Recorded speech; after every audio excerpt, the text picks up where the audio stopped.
Welcome back to AI Short Stories Movie Recap. I'll tell you about an action movie titled BOYKA Undisputed. Now sit back and enjoy the story. In Kiev, Ukraine, there is an MMA fighter named Yuri Boyka, the best fighter in Europe, holding the undisputed title. One night, Boyka fought in an illegal underground match.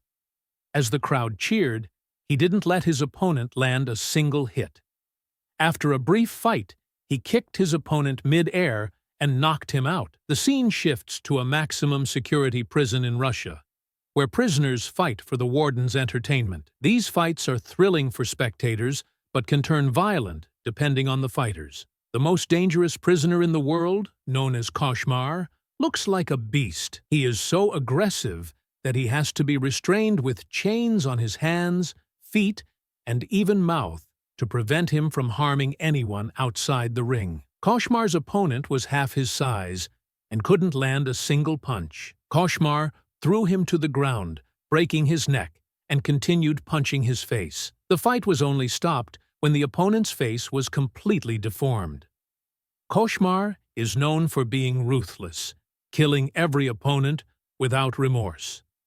Unlike him, Boyka is kind outside the ring. He has lived a hard life, spending years in prison and being a wanted criminal in Russia, but he has moved on from his past. Now in Kiev, he helps those in need. One day, a priest advised him to choose a new profession, even though he had long supported Boyka's fights. Boyka responded that his talent was a gift from God, and he wouldn't stop using it. He wanted to fight professionally, not in illegal matches. His manager approached him with an opportunity, a legal MMA match. If he won a qualifying match, he could join the European tournament in Budapest. The day of the qualification match arrived. It was one of the most important fights of Boyka's life, and he was ready to give it his all. His opponent, Victor, was from Russia. As the fight started, Victor landed the first strong kick. In the early minutes, Boyka showed his defensive skills, dodging every attack. When Victor lost focus, Boyka found it easier to strike back. The judges were impressed as Boyka knocked Victor down with a knee to the jaw, securing his qualification. Everyone thought the fight was over, but Victor surprised them by getting back up. However, after a few seconds, he was knocked down again. Refusing to accept defeat, he stood up once more. Annoyed, Boyka landed a third powerful punch to Victor's face, knocking him out completely. After his victory, the tournament organizers invited Boyka to Budapest, opening many opportunities for him. His manager gave him money and told him to train hard for his next fight in 2 weeks. As he was leaving, Boyka saw Victor in critical condition. He felt guilty for injuring him so badly, knowing this wouldn't have happened if Victor had surrendered earlier. He remembered the priest's advice and prayed for Victor's recovery. That night, Boyka had a nightmare where he accidentally killed his opponent in the ring. The next day, he asked his manager about Victor and was shocked to learn that Victor had died in the hospital the night before.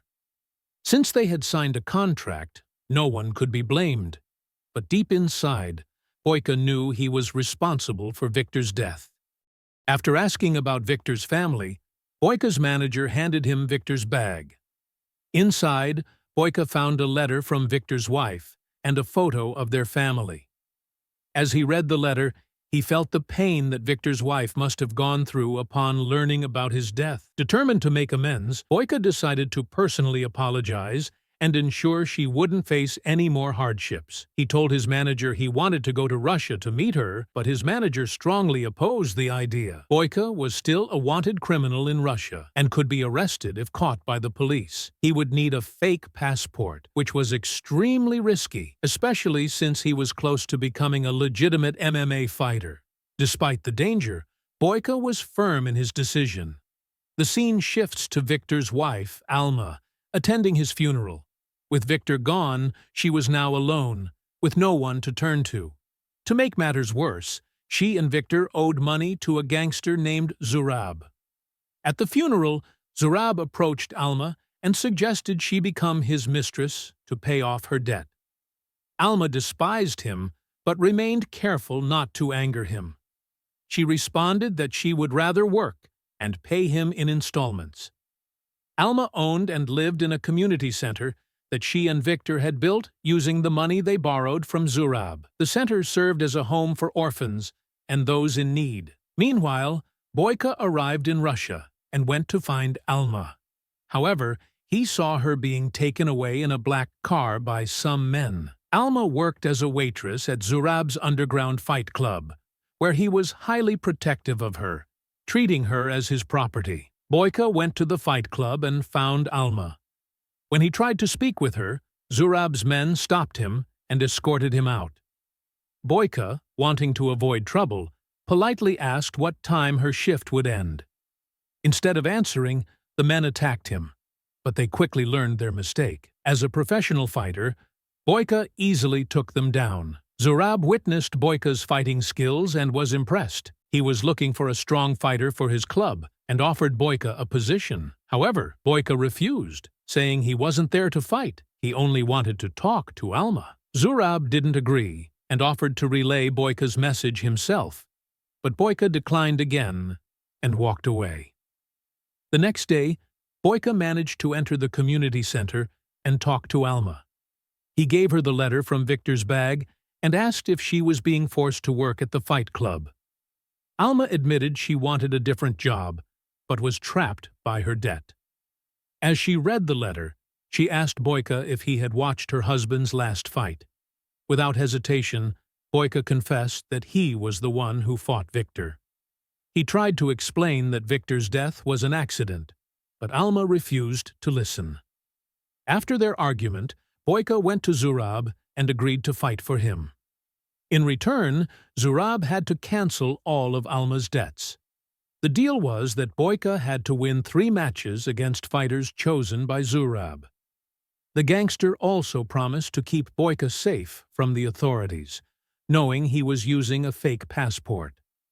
The next day, Alma met with Boyka again. She told him she didn't need his pity and wanted him to leave. But Boyka insisted he was doing this for himself. Boyka went to a local gym to train, but was bullied by some of the fighters there. When one of them kept provoking him, Boyka knocked him out with a powerful kick. The day of his first fight arrived. Boyka faced a local fighter in what seemed to be an easy match. His opponent landed a few kicks, but they were weak compared to Boyka's skill. Boyka quickly knocked him down, but hesitated before delivering the final blow. After the fight, Alma served Boyka a drink. He asked if she knew of a good gym where he could train. After thinking for a moment, Alma invited him to use the gym at her community center. Boyka trained at the community center for several days, and Alma slowly got used to his presence. For his next match, Boyka was surprised to learn he would be fighting 2 opponents at once, a pair of brothers. No one had warned him about this rule. Zurab arrogantly declared that since he owned the club, the fighters had to follow his term. The fight began, and Boyka struggled to defend himself against both brothers attacking simultaneously. Whenever he tried to focus on one, the other would strike, making it difficult for him to keep up. Eventually, he managed to push one away and knock the other down until one of the brothers landed a brutal kick on Boyka's old back injury. But then he saw Alma in the audience, watching him closely. Fueled by determination, he fought through the pain and continued. With renewed strength, Boyka overpowered both brothers and achieved a stunning double knockout. The next day, Zurab visited Alma and tried to seduce her. When she rejected him, he became angry and accused her of sleeping with Boyka. He then cruelly suggested that Victor's death wasn't an accident, that Boyka had intentionally killed him. Alma pretended not to believe him, but deep inside, she felt uneasy. Meanwhile, Boyka's manager in Ukraine called and urged him to return immediately. He had an important press conference for his upcoming fight in Budapest. Boyka refused, saying he had only one fight left to finish what he started. When Boyka returned to his room, he found Alma waiting for him. She begged him to tell her the truth about Victor's death. Boyka finally opened up, revealing the pain and struggles of his life. He admitted that his match against Victor had been his only chance to change his miserable life. He gave everything he had to win, But in doing so, he took away everything Victor had fought for. Boyka pleaded with Alma to let him finish what he started. On the night of the final match, Boyka faced Igor, the best fighter in Zurab's club. Igor had long despised Boyka, seeing him as a threat to his position in the gang. Filled with hatred, Igor unleashed a furious assault, targeting Boyka's injured back with relentless attacks. However, the fight took a turn when Boyka landed 2 consecutive kicks. After that, he relentlessly beat Igor until he lost consciousness. With this, Boyka won the entire tournament, and all of Alma's debts were paid. But Zurab had already anticipated the outcome and prepared for it. He stopped Boyka and revealed that he needed to fight one more opponent to settle their deal. However, there was little time left before an important meeting in Budapest that was crucial to his career. Still, he didn't want to leave without rescuing Alma. He begged the manager to wait until morning and prepared to fight the champion. His opponent was Koshmar, a monster who killed his rivals in Russia. Koshmar was brought to the arena in chains due to his violent nature. The fight began, but Boyka was already exhausted. He tried his best, but his attacks barely harmed Koshmar because of his massive size. The monster landed a few punches before kneeing Boyka in the jaw, knocking him down with a powerful impact.